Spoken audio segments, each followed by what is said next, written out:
Most games have clever and creative enemies with a variety of mechanics and challenges. However, one of the most common tropes among boss and enemy encounters is the infamous bullet sponge. Creatures and humans that take so much damage, you'll wonder how they're left standing with so much lead in their body. Some bullet sponge foes can be fun to fight. However, unfortunately, most are a dull chore. Hey Shackers, Greg here, and today I'll be counting down the top 10 worst, or best, I guess if they're doing their job, bullet sponges. This list was determined by votes and suggestions from our own Shacknews community. So with that, let's prepare to reload, shoot, and repeat for 15 to 20 minutes. These are the top 10 worst bullet sponges. You can't win, Powers. Why won't you die? Hey!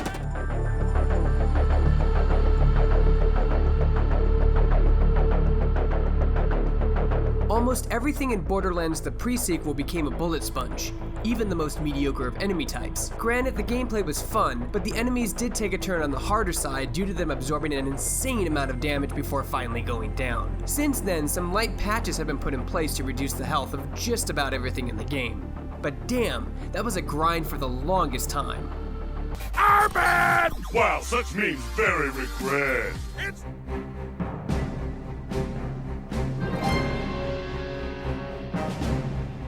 Brutes just won't die. Good God, how much lead can these things take? I don't remember them being this tanky in past Halo games. They've evolved into a very annoying enemy type that just won't die.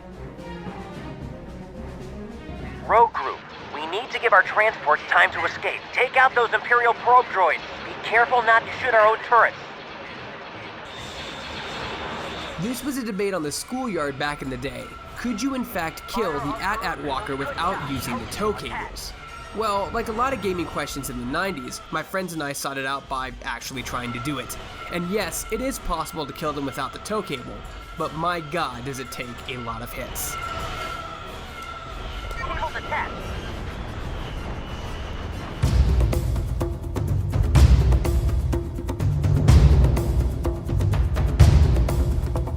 This is an easy fix on lower difficulties. However, even on normal, these enemies take an obnoxious amount of damage and just don't seem to go down. Their damage animation is also misleading, thinking you've killed one before they all of a sudden get back up and continue to attack.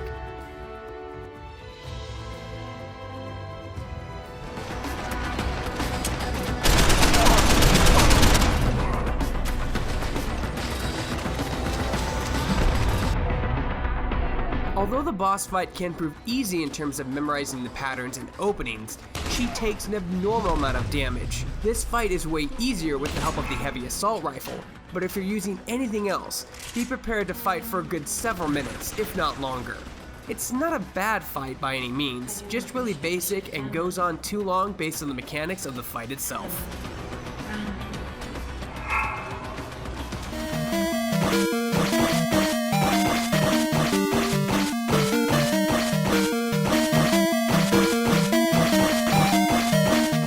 Debating back in the day if these things were actually killable? Well, they were. They just took a really, really long time to do so. It was a great way to grind your attack up, but if they take that much damage to destroy, why even make them killable? This is still going. Real time, folks. Real time.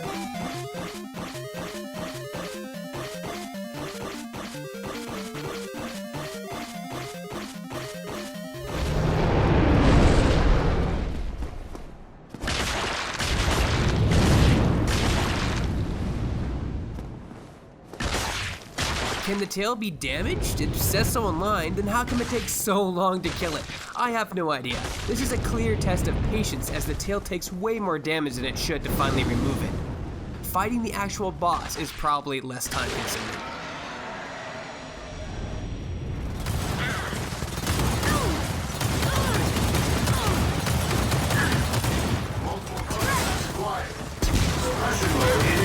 Seriously, these robots. these stupid, damage-absorbing enemies. They're the worst in the history of the Gears of War franchise.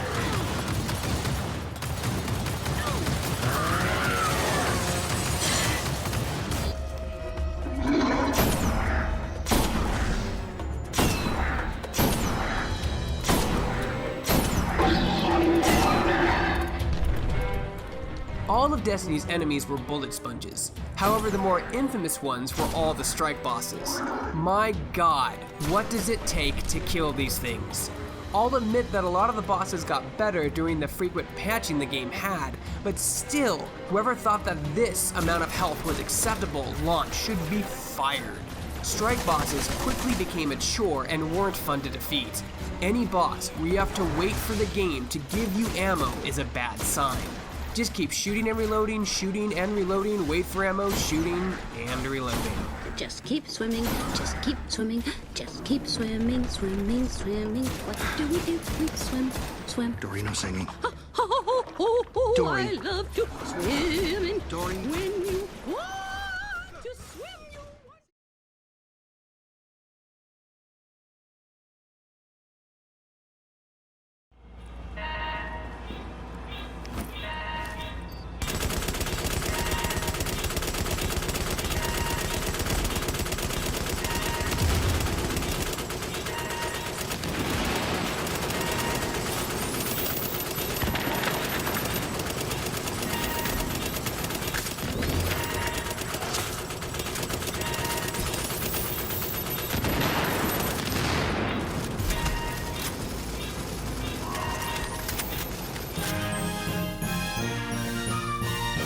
The major thing the game suffered from, and still does in my opinion, I get it, raid bosses shouldn't be one-shotted by a single headshot, but my god, everything in the game took insane amounts of damage, annoyingly so. In one boss fight, my friends and I had to wait for the game to refill our ammo, multiple times, and the mission boss took about 30 minutes to take down. And it wasn't even a fun stage type of fight, just clips and clips of lead being unloaded into him. It wasn't surprising the remainder of the game was like this, from mobs to helicopters that just won't die. All of the Division's enemies were a major offender in this category. What bullet sponges did you guys think were the worst? Or I guess if they're doing their job the best? I don't know. Let us know in the comments below. For more videos like this and everything else gaming related, you're already in the right place. You're on Shacknews.com.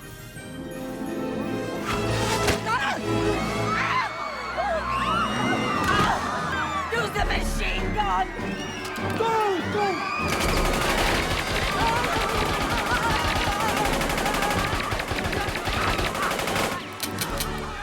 Say goodbye, powers!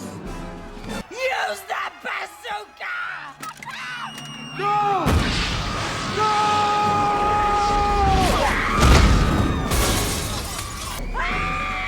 The ball will kill us both, powers!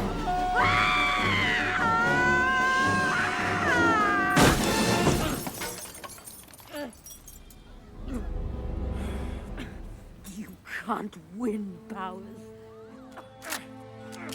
Why won't you die?